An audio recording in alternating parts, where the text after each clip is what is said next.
All India university and college teachers organisation का vice president हूँ और ऑल इंडिया टीचर्स एसोसिएशन की तरफ से एचएयू के विद्यार्थियों के इस पूरे धरने का समर्थन करते हैं हम लोग।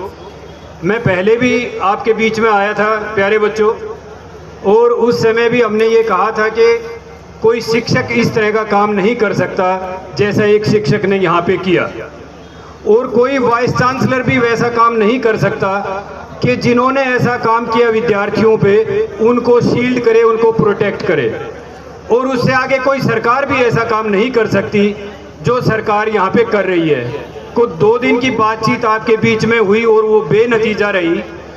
ये जो मैं पहले दिन भी बात कर रहा था मेरे प्यारे बच्चों, आज मेरे बुजुर्ग पूरी जो संयुक्त किसान मोर्चा के लोग यहाँ पे बैठे हुए हैं, वो इस बात को बहुत अच्छी तरह से समझते हैं कि ये सारा नीतियों का घाड़-मेड़ है।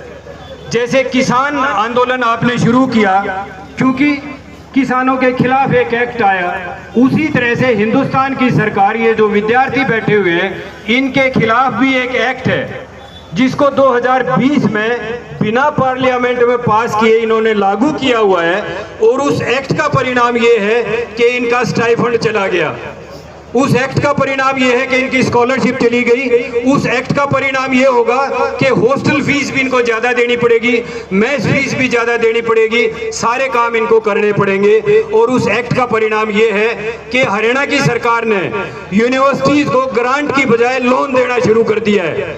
जो ये वाइस चांसलर इस बात को छुपाते हैं, वो अपना पैसा तो कहीं और से निकालते हैं, लेकिन आप विद्यार्थियों को या समाज को वो ये बात नहीं बताते कि हरियाणा की सरकार ने ग्रांट की बजाय लोन देना शुरू कर दिया।